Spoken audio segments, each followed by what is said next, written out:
जय श्री कृष्ण मित्रों, हमारे हिंदी स्टोरी चैनल में आपका स्वागत है।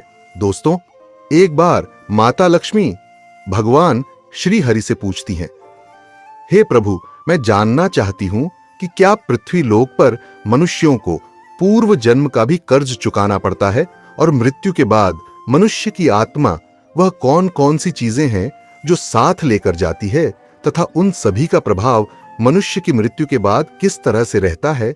तब मुस्कुराते हुए भगवान श्री हरिविष्णु कहते हैं, हे देवी, आज आपने जो प्रश्न किए हैं वह समस्त मानव जाति के कल्याण हेतु अत्यंत महत्वपूर्ण है। हे देवी, यह सत्य है कि इंसान को अपने पूर्व जन्म का कर्ज अवश्य ही चुकाना पड़ता है और मृत्यु के बाद भी कुछ ऐसी चीजें हैं जो आत्मा के साथ में ही रहती हैं और उनका प्रभाव मनुष्य के दूसरे जन्म पर भी पड़ता है। तब मां लक्ष्मी पूछती हैं, हे प्रभु, यह कैसा कर्ज होता है जो अगले जन्म में भी चुकाना पड़ता है और वह कौन सी चीजें हैं जो अगले जन्म में भी प्रभाव डालती हैं। फिर भगवान श्री हरि कहते हैं, देवी, आज मैं आपको इसी विषय में एक कथा सुनाता हूं। दोस्तों, आप इस कथा को ध्यान से पूरा सुनेंगे तो आपको आपके सभी प्रश्नों के उत्तर अवश्य ही मिल जाएंगे कि पूर्व जन्म का कर्ज क्यों चुकाना पड़ता है। इस कथा का श्रवण करने मात्र से ही आपके जीवन में सुख, संपत्ति और धन की वर्षा होगी, इसलिए इसे पूरा ध्यान से जरूर सुने। हे माता लक्ष्मी, आज जो भी इस पवित्र कथा का श्रवण कर रहा है, आप उनके ऊपर अपना आशीर्वाद सदैव बनाए रखना, उनके जीवन की सभी मनोकामनाएं पूर्ण करना। मित्रों, आगे भगवान श्री हरि कहते हैं, हे लक्ष्मी, एक समय की बात है, विदर्भ देश में सुदेश नाम का एक ब्राह्मण रहता था और उसकी पत्नी का नाम रूपाली था। वह अत्यंत गरीब घर में जन्मा था, लेकिन वह अत्यंत बुद्धिमान और मेहनती था। जब वह निर्धन था तब उसे धन की अधिक लालसा नहीं थी, लेकिन अपनी मेहनत के जोर पर जैसे जैसे उसके पास धन का संग्रह होने लगा, तब वह दिन रात उस धन को बढ़ाने की चिंता में डूबा रहता था। उसकी पत्नी रूपाली भी धन की अत्यधिक लालची स्त्री थी। आप तो जानते ही हैं कि धन की तृष्णा ऐसी होती है जो बढ़ते धन के साथ साथ बढ़ती ही जाती है। सुदेश अब ऐसा सोचता था कि काश उसे कोई ऐसी युक्ति मिल जाए जिससे कुछ ही दिनों में धन में हजारों गुना बढ़ोतरी हो जाए। हे लक्ष्मी, पहले वह धन को चंचल और हाथ का मैल समझता था और कहता था, धन का क्या है, वह तो हमेशा आता जाता रहता है। लेकिन तब वह मूर्ख था। अब उसकी आंखें खुल गई थी और वह धन का अत्यधिक संग्रह करने लगा। उस धन से दान धर्म आदि करने लगा तथा वह साधु और मेहनतों की सेवा में लगाता था। पहले उसकी कि ईश्वर में बड़ी ही श्रद्धा थी, किंतु समय बीतने के साथ साथ धन के लालच की भड़कती हुई ज्वाला ने उसके अन्य सभी सद्गुणों को भी जला दिया। धन की लालसा ने उसकी अंतरात्मा को हमेशा के लिए नष्ट कर दिया। पहले जब भी सुदेश के द्वार पर कोई साधु महात्मा आते तो उसका मुख फूलों की तरह खिल उठता था, परंतु अब आदर सत्कार के समय मुख पर निराशा और मायूसी ही रहती थी। दोस्तों, भगवान श्री हरि कहते हैं, हे, एक बार की बात है, संध्या का समय था। सुदेश के द्वार पर एक साधु आकर रुका और बोला, हे पुत्र, मैं एक यात्री हूं और आगे हरिद्वार को जाना है। आज की रात बिताने के लिए साधु को स्थान मिल जाए तो अच्छा होगा। मैं बड़ी ही आशा से आपके द्वार पर आया हूं। उस साधु का मुख संतोष की मूर्ति था, आंखों में अमृत और मुंह में शहद सी मिठास, जिस कारण से सुदेश का हृदय भक्तिभाव से भर गया। वह उन्हें प्रणाम करते हुए बोला, जरूर महात्मा जी, आपकी सेवा करना तो मेरा परम धर्म है।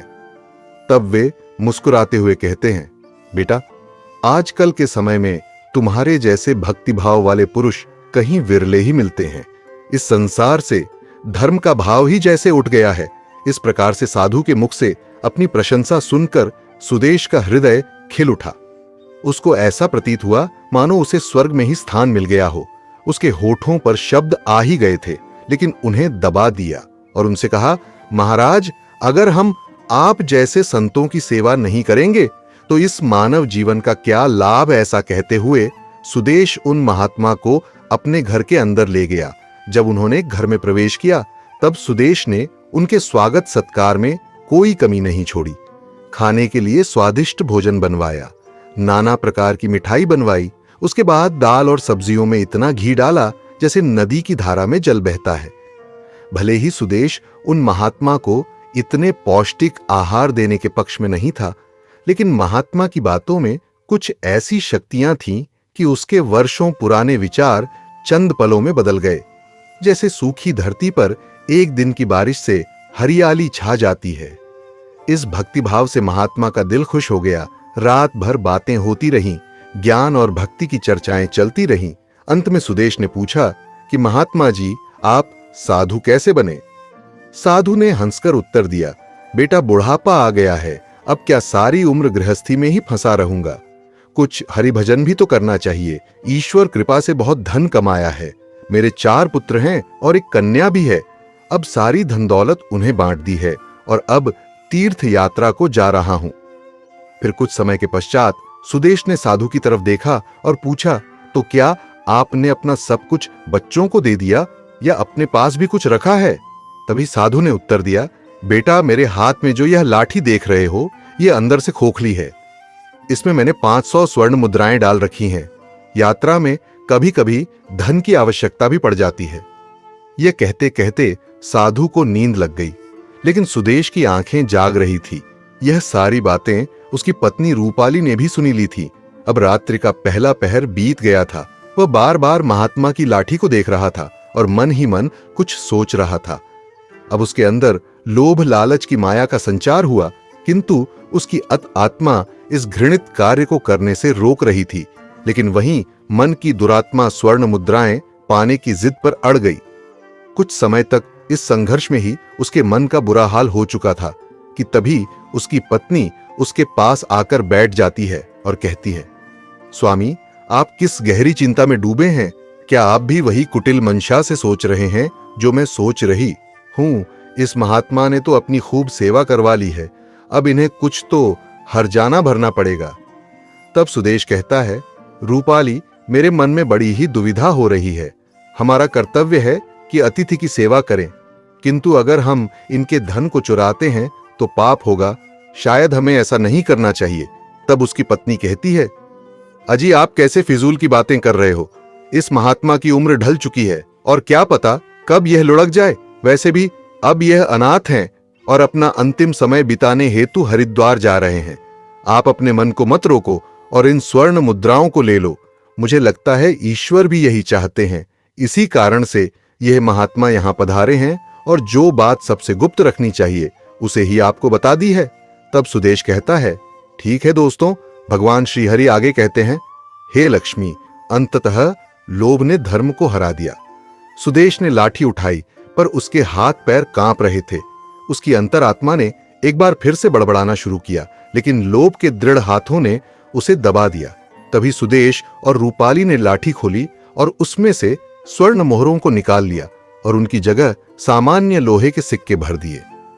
अगले दिन प्रातः सुबह महात्मा सुदेश और उसकी पत्नी की विनम्रता पूर्वक आज्ञा लेकर स्नान आदि करके अपनी अगली यात्रा के लिए तैयार हो गए। किंतु अभी भी सुदेश का दिल धड़क रहा था। उसे डर था कि कहीं साधु को शक ना हो जाए। इस ख्याल से उसका चेहरा पीला पड़ता जा रहा था, लेकिन महात्मा को इस बात की कोई खबर ही नहीं थी। वह तो हंसते हुए बातें कर रहे थे और रात की मेहमान नवाजी के लिए बार बार धन्यवाद दे रहे थे। अपितु जाते समय सुदेश ने कहा, महात्मा जी, मेरे यहां संतान नहीं है। कृपया भगवान श्री कृष्ण से प्रार्थना करें कि उनके जैसी ही हमारे यहां संतान हो जाए। वैसे तो हम पापी हैं, हमारी प्रार्थना हो का कोई असर नहीं हो सकता, किंतु आप तो महात्मा हैं, भगवान आपकी बात जरूर सुनेंगे। तभी मंद मुमुकान के साथ महात्मा ने उत्तर दिया, सुनेंगे या नहीं ये तो वही जाने, लेकिन मैं तुम्हें आशीर्वाद देता हूं कि भगवान श्री कृष्ण तुम्हें संतान दें। इतना कहकर वे महात्मा वहां से चले गए। अब जैसे सुदेश के सिर से एक बड़ा बोझ हट गया था। उसे ऐसा लगा जैसे महात्मा के जाने के साथ ही उसके दिल से एक पत्थर हट गया हो। किंतु वे दोनों पति पत्नी इस चोरी के फल से नहीं बच सकते थे। यह बात सुदेश का मन और मस्तिष्क भी अनुभव कर रहा था, परंतु वह इस चोरी के प्रकट होने से बहुत डरता था। चोरी का प्रकट होना प्रत्यक्ष था, किंतु उसका फल भविष्य के किसी पर्दे में चुपचाप छिपकर सही अवसर की प्रतीक्षा में था। मनुष्य वर्तमान समय के सामने भविष्य की परवाह नहीं करता है। वहीं दूसरी ओर जब वह महात्मा हरिद्वार पहुंचे तो उनका हृदय अत्यंत प्रसन्न हो गया। यहां साधु संतों को देखकर ऐसी प्रसन्नता हुई मानो उन्हें सभी देवताओं के साक्षात दर्शन हो गए हों। उनका मन ईश्वर भक्ति में लीन हो गया। फिर अगले दिन उन्होंने उस मंदिर के मुख्य रसोइये को बुलाकर कहा, मैं यहां दर हेतु आने वाले सभी यात्रियों के लिए अन्नदान करना चाहता हूं। यही एक इच्छा मेरी बाकी है। कृपया आप हमें बताएं कि सभी लोगों के भोजन, निवास और वस्त्रदान के लिए कितना खर्च हो सकता है। तभी उस व्यक्ति ने कुछ हिसाब करते हुए बताया कि महाराज अन्नदान, निवास और वस्त्रदान और अन्य सभी प्रकार के कार्यों के लिए कुल 400 स्वर्ण मुद्राएं लग सकती हैं तथा 10 से 20 कम अधिक लग सकती हैं। क्या आपके पास इतना ज्यादा और पर्याप्त धन है? ठीक है, मैं इसका प्रबंध करता हूं, महात्मा ने कहा। आप बस कल के सभी कार्यक्रमों का आयोजन करो। कहकर वे गंगा स्नान के लिए चले गए। फिर अगले दिन उनके कहे अनुसार उस रसोइये ने पूरा आयोजन किया। हरिद्वार के परिसर में बड़ी ही धूमधाम और खुशी के साथ अन्नदान, वस्त्रदान, भजन आदि कार्यों को संपन्न किया। वहां मौजूद सभी लोग देखकर खुशी से कहने लगे, महात्मा स्वयं गरीब होकर कितने उदार हैं और जिनके पास धन की कोई कमी नहीं होती। वे व्यर्थ के दिखावे में लुटा देते हैं, परंतु धर्म की राह पर एक कौड़ी भी खर्च नहीं करते। यह एक नेक दिल मनुष्य है जिसने अपना धर्म समझा और धर्म के सामने धन का मोह नहीं देखा। अपनी प्रशंसा सुनकर महात्मा की खुशी का कोई ठिकाना ना रहा। उनका हृदय आनंद से प्रसन्न हो रहा था, किंतु दूसरी ओर उसका भाग्य रो रहा था। जब संध्या हुई, महात्मा ने अपने कमरे का दरवाजा बंद किया और लाठी को खोलकर देखा तो लाठी के अंदर लोहे के सिक्कों को देखकर उसका हृदय कांप गया। उसे ऐसा प्रतीत हुआ मानो वह कोई भयानक स्वप्न देख रहा हो। उसे अपनी आंखों पर यकीन नहीं हो रहा था। वह चाहता था कि यह स्वप्न जल्द से जल्द टूट जाए, पर यह कोई ऐसा स्वप्न नहीं था जिससे नींद खुल जाए। उसने बार बार अपनी आंख मलमल कर देखा, पर सिक्के वहीं थे लोहे के। अब उस महात्मा को थोड़ी ही देर में रसोइये को हिसाब करके उनका धन लौट आना था। उसने सोचा, अब क्या होगा? अपमान की छवि उसकी आंखों के सामने खींच गई। वह कहने लगा, हे प्रभु, आप मुझे क्षमा करें। महात्मा कांपते हुए खड़े हो गए। उन्हें अपमान का ख्याल अपमान से भी ज्यादा डरावना लग रहा था। अब उनमें इसे सहन करने की शक्ति नहीं थी। वे कुछ देर तक सोते रहे और उन्होंने अचानक से दरवाजा बंद कर लिया और साथ ही उम्मीदों के द्वार भी बंद हो गए।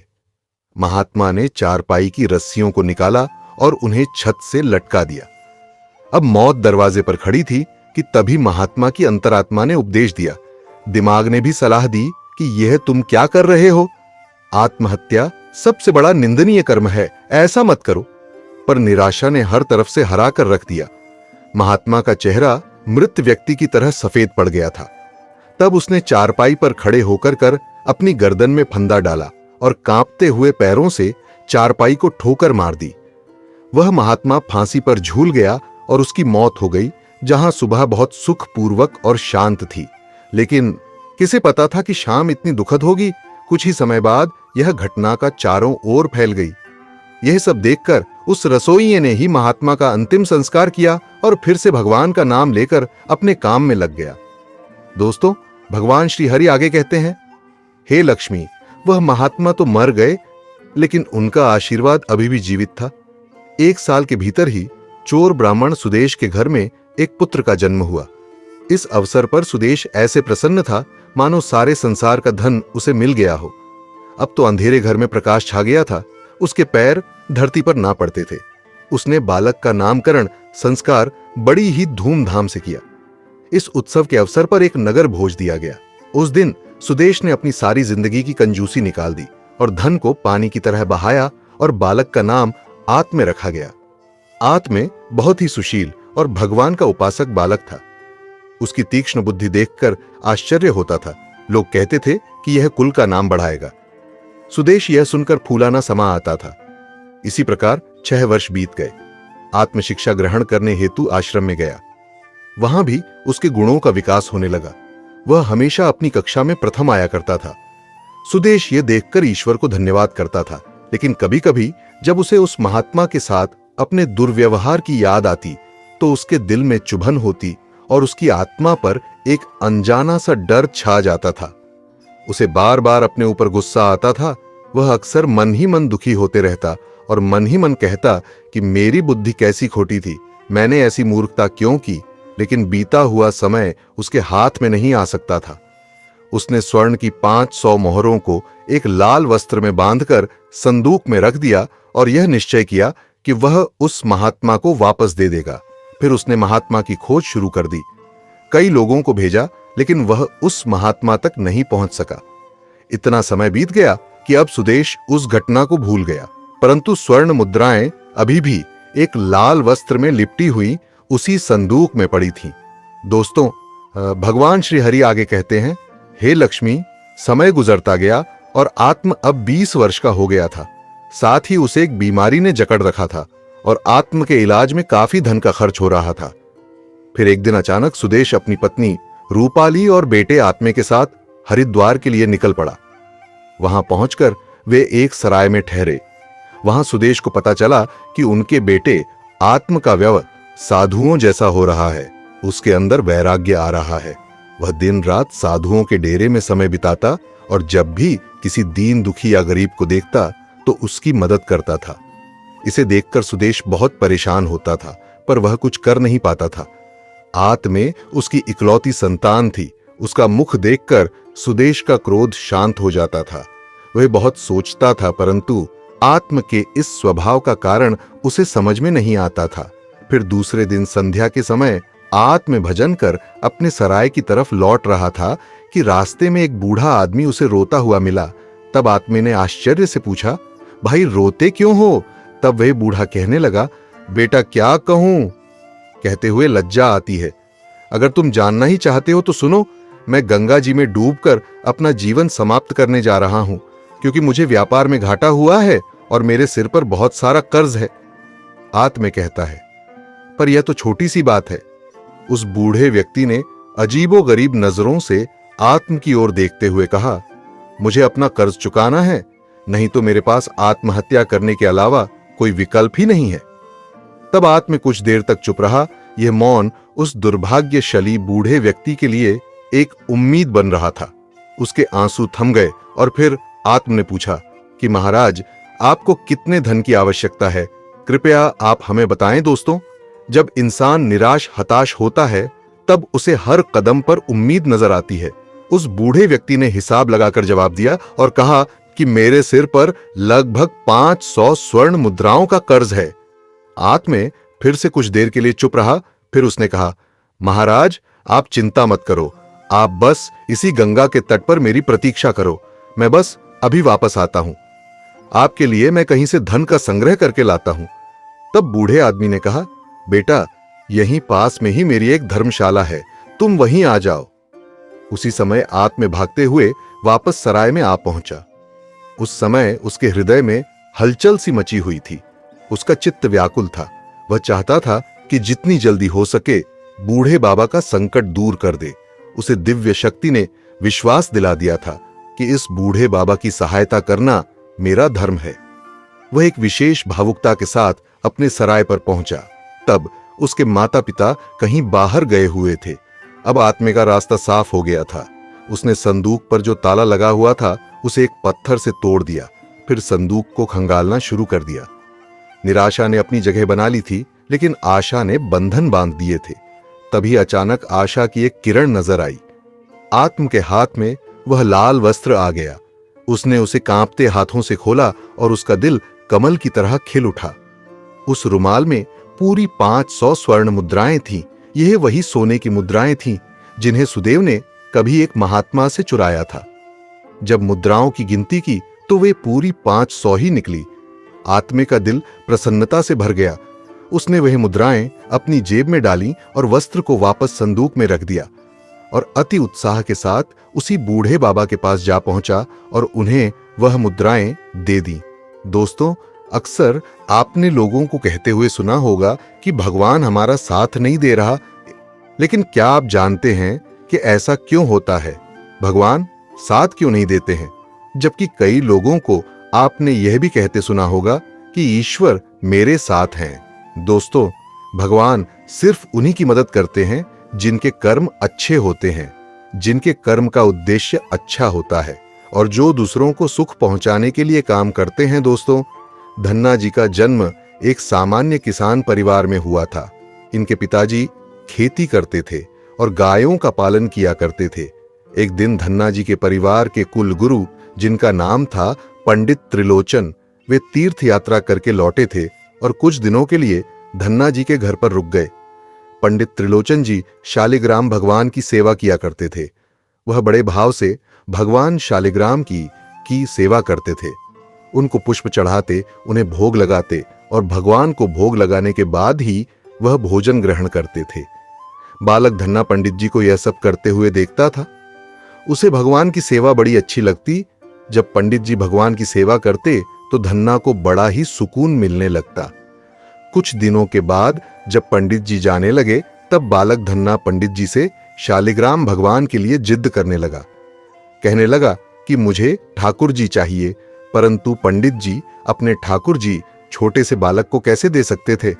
धन्ना जी को उनके माता पिता ने बहुत समझाया, परंतु धन्ना जी नहीं माने। अंत में लोगों ने पंडित जी से कहा कि यह तो बालक है, इसे शालिग्राम जैसा कुछ और देकर के भला फुसला दो। अगले दिन पंडित जी नदी में स्नान करने गए। वहां से वह एक गोल मटोल थोड़ा बड़ा सा काले रंग का पत्थर ले आए। वह धन्ना जी के पास आकर बोले, मैं तुम्हें अपने ठाकुर जी को दे दूंगा, लेकिन मेरे पास 2 ठाकुर जी हैं, बड़े ठाकुर जी और छोटे ठाकुर जी।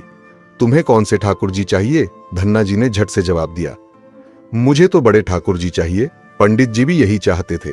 तब पंडित जी ने धन्ना जी को वह बड़ा काला पत्थर बड़े ठाकुर जी बताकर दे दिया। अब ठाकुर जी को पाकर धन्ना जी बहुत प्रसन्न हो गए, बड़े खुश हो गए। वह बड़े भाव से उनकी सेवा करने लगे। जब धन्ना जी गाय चराने खेतों की तरफ जा तो ठाकुर जी को अपने साथ ले जाते।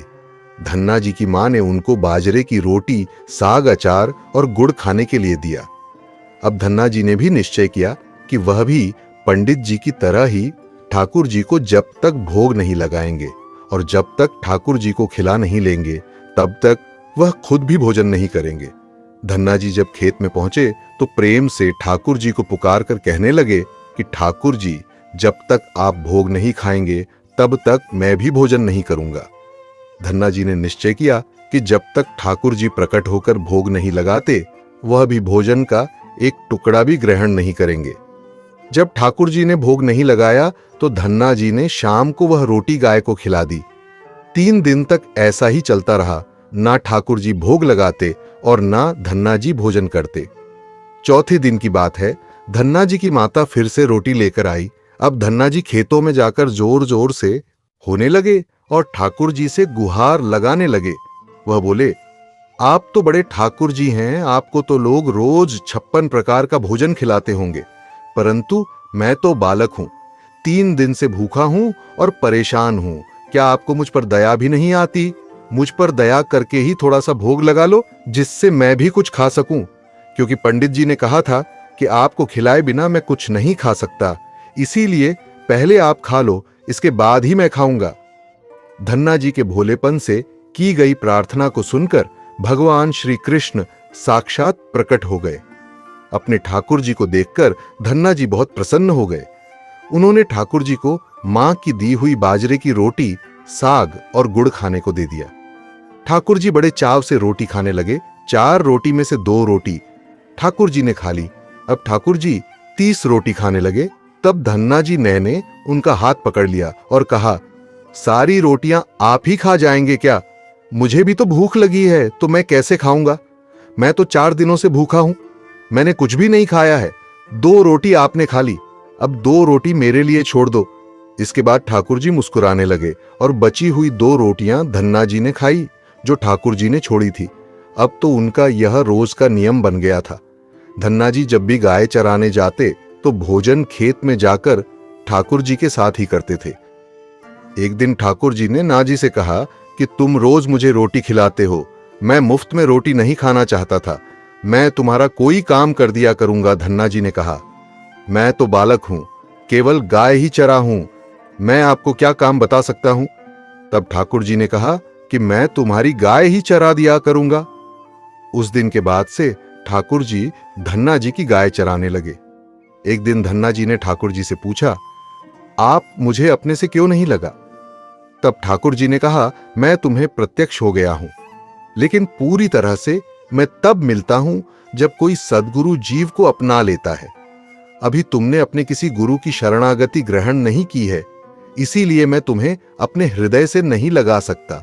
तब धन्ना जी बोले, मैं तो जानता नहीं कि गुरु किसे कहते हैं, फिर मैं अपना गुरु कैसे बनाऊं? ठाकुर जी बोले, काशी में जगत गुरु श्री रामानंदाचार्य मेरे ही स्वरूप में विराजमान है, तुम जाकर उनकी शरण ग्रहण करो। ठाकुर जी के कहने के अनुसार धन्ना जी ने काशी जाकर रामानंदाचार्य जी की शरणागति कर ली। उस समय धन्ना जी की आयु लगभग 151 साल के आसपास थी। श्री रामानंदाचार्य जी ने धन्ना जी को अपने शिष्य के रूप में स्वीकार कर लिया और उन्हें आदेश दिया कि अब तुम अपने घर चले जाओ। धन्ना जी बोले, गुरुजी, अब मैं घर नहीं जाना चाहता। आप मुझे घर जाने का आदेश क्यों दे रहे हैं? गुरुजी बोले, अगर तुम यहां रहकर भजन करोगे तो केवल तुम्हारा ही कल्याण होगा, लेकिन अगर तुम अपने घर जाकर खेती किसानी करते हुए, अपने माता पिता की सेवा करते हुए भजन करोगे तो तुम्हारे साथ कई जीवों का उद्धार हो जाएगा। गुरुजी की आज्ञा के अनुसार धन्ना जी घर लौट आए। इसके बाद जैसे ही धन्ना जी घर पहुंचे, ठाकुर जी ने उन्हें अपने हृदय से लगा लिया। इसके बाद धन्ना जी खूब संतों की सेवा करने लगे। जब भी उनके गांव में कोई सा संत आता, धन्ना जी उन्हें अपने घर में ले आते और बड़े प्रेम से उनकी सेवा करते, उन्हें भोजन खिलाते। संतों की सेवा करने के कारण अब उनके घर दूर दूर से साधु संत आने लगे। धन्ना जी सभी का बड़े प्रेम से सत्कार करते और उन सभी को भोजन खिलाते। एक दिन की बात है, धन्ना जी के पिता ने धन्ना जी से कहा कि देखो भाई, हम लोग गृहस्थ हैं, यदि महीने में एक आध बार कोई साधु आ जाए तो हम उसकी सेवा भी कर दें और उन्हें भोजन भी करवा दें, लेकिन तुम्हारी इन साधुओं से ऐसी दोस्ती हो गई है कि हर दूसरे दिन कोई ना कोई साधु चला आता है और अपने साथ एक दो और को भी ले आता है। यह ठीक नहीं है। हम अपनी खेती बाड़ी का काम करें या इन साधुओं की सेवा करें। तुम तो अभी बालक हो, कुछ कमाते नहीं हो, तुम्हारा पालन पोषण भी हम ही करते हैं और ऊपर से तुम साधुओं को बुला लाओ। इस प्रकार इन निठल्ले साधुओं की सेवा करना ठीक नहीं है। इसलिए एक बार कान खोलकर सुन लो। आज के बाद यदि तुम किसी भी साधु को लेकर घर आए तो मैं तुम्हें घर में नहीं घुसने दूंगा। तुम्हें साधु की सेवा करनी है तो पहले कुछ कमाई करो, फिर अपनी कमाई से साधु की सेवा करना। पिताजी की बात सुनकर धन्ना जी उदास हो गए और चुपचाप खड़े हो गए। तब पिताजी ने धन्ना को डांटते हुए कहा, आज के बाद किसी साधु को घर में लेकर के मत आना और जाओ खेतों में गेहूं बोकर आओ। खेत तैयार है, बोरी में गेहूं का बीज रखा है, इसे बैलगाड़ी में ला दो, ले जाओ और खेत में बो दो। धन्ना जी ने बैलगाड़ी में गेहूं रखे और खेत में बोने के लिए चल दिए। धन्ना जी थोड़ी ही दूर चले थे कि उन्हें मार्ग में कुछ साधुओं की टोली आती दिखाई दी। धन्ना जी ने बैलगाड़ी से उतरकर उन साधुओं को साष्टांग प्रणाम किया। संतों ने धन्ना जी को आशीर्वाद दिया और पूछ, बेटा इस गांव में धन्ना जी का कौन सा घर है? सुना है वह जगत गुरु रामानंदाचार्य के शिष्य हैं और बहुत छोटे सी उम्र में उन्होंने भगवान के दर्शन प्राप्त कर लिए हैं। हम भी उनके दर्शन करना चाहते हैं। ये सुनकर धन्ना जी संकोच में पड़ गए और वह हाथ जोड़कर बड़ी विनम्रता से बोले, महाराज मुझे ही लोग धन्ना भगत कहते हैं। संत बोले, भगवान ने बड़ी कृपा की, हम जिनसे मिलने आए थे वह यहीं मिल गए। निश्चित ही आप ऐसे ही भक्त हैं जैसा आपके विषय में सुना था। कितनी विनम्रता है। आप में चलिए, आपके घर चलते हैं, वहीं बैठकर आपसे चर्चा करेंगे और ढेर सारी बातें करेंगे। धन्ना जी ने सोचा, अभी पिताजी ने साधुओं को घर लाने से माना किया है। यदि मैं खेतों में बीज बोने के बजाय इन साधु संतों को घर ले गया तो पिताजी आसमान सर पर उठा लेंगे और इन साधुओं को भी भगा देंगे। तब धन्ना जी कुछ विचार करके बोले, महाराज अभी घर में कोई नहीं है, मैं भी खेतों की तरफ जा रहा हूं, आप भी मेरे साथ वहीं चलिए। संत बोले, ठीक है, हमें तो आपसे मिलना था और आप जहां भी ले चले हम वहीं चलेंगे। फिर धन्ना जी उन सभी को खेत पर लेकर चले गए। खेत में एक पेड़ के नीचे बने हुए चबूतरे पर साधुओं को बैठाकर बोले, महाराज आप यहीं पर कुछ देर तक विश्राम कीजिए, तब तक मैं आपके लिए भोजन पानी की व्यवस्था करता हूं। इतना कहकर धन्ना जी वहां से बैलगाड़ी लेकर के चले गए। बैलगाड़ी लेकर धन्ना जी सीधे बनिए की दुकान पर पहुंचे। वहां पर उन्होंने बैलगाड़ी में जो भी बीज गेहूं खेत में बोने के लिए रखे था उसे बनिए को बेच दिया और उसी से दाल चावल और जो भी खाना बनाने वाला सामान था सब खरीद लिया। सामान लेकर धन्ना जी खेत पहुंचे। वहां पर संतों के साथ मिलकर बहुत बढ़िया दाल चावल और प्रसाद बनाया। भगवान को भोग लगाने के बाद बड़े प्रेम से संत और धन्ना जी ने बैठकर भोजन किया। इसी बीच भगवान की चर्चा भी होती रही। संतों को भोजन करवाने के बाद बड़े प्रेम से धन्ना जी ने उनको विदा कर दिया। संतों के जाने के बाद धन्ना जी सोचने लगे कि बीज वाले गेहूं को तो बेचकर मैंने संतों को भोजन करा दिया, अब खेत में क्या बोया जाए। अगर पिताजी बीज मांगेंगे तो मैं कहां से बीज ला कर दूंगा, और यदि खेत में कुछ पैदा नहीं हुआ तो मैं पिताजी को क्या जवाब दूंगा। यही सोचकर धन्ना जी ने बोरी में रेत भरी और आसपास के लोगों को दिखाने के लिए रेत को खेत में बोने लगे। सुबह से शाम तक सारी बोरियां जो रेत की बनाई थी धन्ना जी ने वह रेत खेतों में छिड़क दी।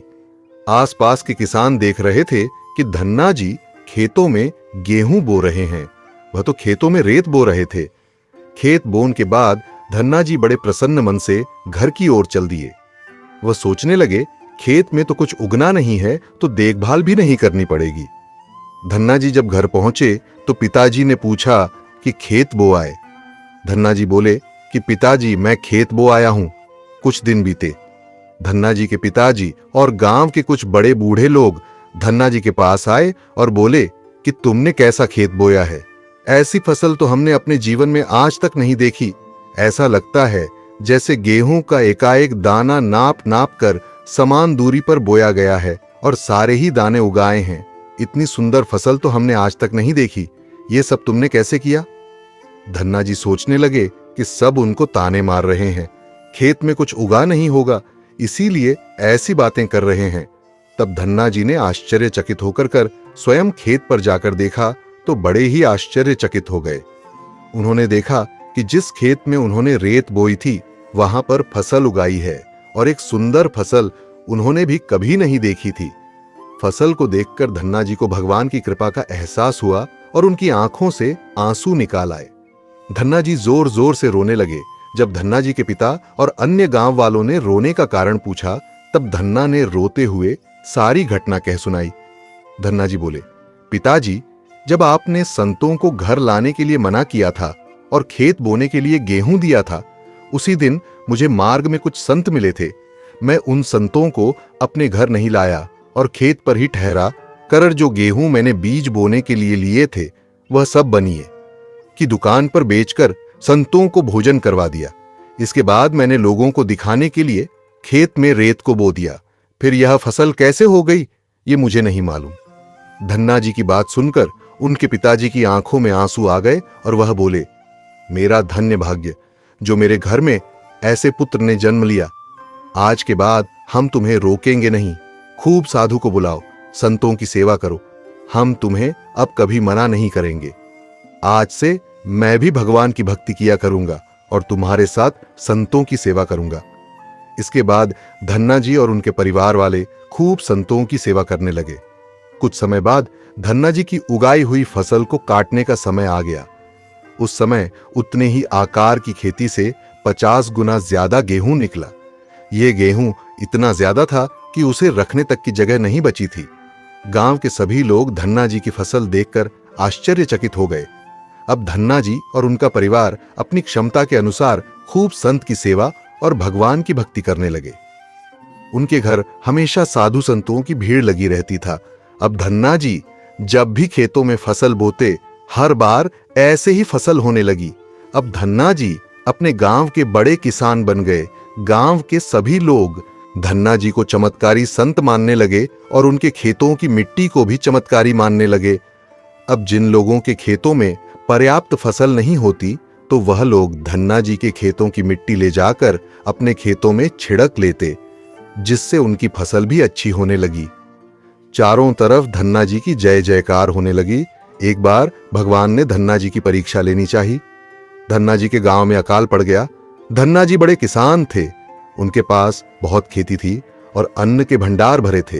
अकाल के कारण उनके गांव और आसपास के क्षेत्र के ब्राह्मण, संत, गरीब और जरूरतमंद लोग धन्ना जी के पास मदद की उम्मीद से आने लगे। धन्ना जी भी उन्हें दोनों हाथों से भंडार लुटाने लगे।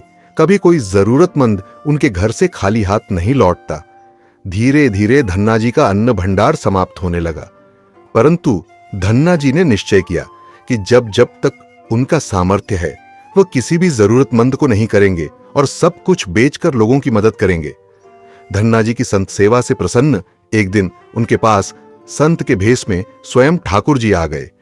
उन्होंने धन्ना जी को तुम्बा कमंडल बना करके दिया और कुछ लौकी के बीज दिए और कहा कि धन्ना जी इन बीजों को अपने खेत में बो दो और जब इनकी फसल पक जाए तो उनसे जो भी प्राप्त हो उसे लोगों की सेवा में खर्च कर देना। धन्ना जी ने ऐसा ही किया। संत की आज्ञा से उन्होंने तुम्बा के बीज खेतों में बो दिए। गांव के लोग कहने लगे, लगता है धन्ना जी पागल हो गए हैं, ऐसे भीषण अकाल में फसल बो रहे हैं और वह भी तुम्बा की। यह तो केवल कमंडल बनाने के काम में आता है। ऐसी फसल यदि उग भी गई, पैदा भी हो गई तो उसका क्या फायदा होगा। कुछ दिन बाद तुम्बा की फसल उगाई। सभी लोग आश्चर्य करने लगे कि ऐसे भीषण अकाल में बिना पानी के कोई फसल कैसे से उग सकती है। कुछ ही दिनों में धन्ना जी का खेत हरा भरा हो गया। इसी बीच धन्ना जी जरूरतमंदों की सेवा करते रहे। धन्ना जी ने अपना सारा अन्न भंडार सेवा दन में लगा दिया। उनके घर में जो भी फसल के बीज रखे थे वह भी सब उन्होंने संतों को भोजन के लिए दान कर दिया। अब उनके पास अपने परिवार के गुजारे के लायक भी अन्न नहीं बचा था। गांव के लोग कहने लगे, बड़ा मूर्ख है जो सारा अन्न लुटा दिया, अपने परिवार के लिए कुछ को भी नहीं रखा और इसने फसल में बोया भी तो तुम्बा जिसे कोई खा भी नहीं सकता। धन्ना जी को लोगों की बातों से कोई फर्क नहीं पड़ा। वह तो भगवान का नाम लेते रहते और लोगों की मदद करते रहते थे। एक दिन ऐसा आया जब धन्ना जी के खेतों में लगी फसल पक गई। उनके खेत में बड़े बड़े तुम्बा के फल दिखे रहे थे। धन्ना जी ने सोचा, अब दान करने को तो कुछ है नहीं, अब इन तुम्बा से कमंडल बनाकर संतों को दिया करेंगे। धन्ना जी खेतों में लगे सभी तुम्बा के फलों को तोड़कर घर ले आए। घर आकर जैसे ही उन्होंने एक तुम्बा को कमंडल बनाने के लिए काटा, उन्होंने देखा कि तुम्बा हीरे मोती जवाहरात और कीमती रत्नों से भरा हुआ था। तुम्बा को कीमती रत्नों से भरा हुआ देखकर वह आश्चर्यचकित रह गए। उनके पास तो तुम्बा की पूरी फसल थी। उन्होंने देखा सभी तुम्बा फलों में ऐसे ही कीमती रत्न भरे हुए थे। अब उनके पास इतने कीमती रत्न और जवाहरात हो गए जितने किसी राजा के पास भी शायद ना हो। चमत्कार को देखने के बाद धन्ना जी को उस संत की याद आई जिन्होंने तुम्बा के बीज दिए थे। उसे संत ने कहा था कि इस फसल से जो भी प्राप्त हो उसे लोगों की सेवा में लगा देना। अब धन्ना जी उस धन से लोगों की सेवा करने लगे। जय श्री कृष्णा मित्रों।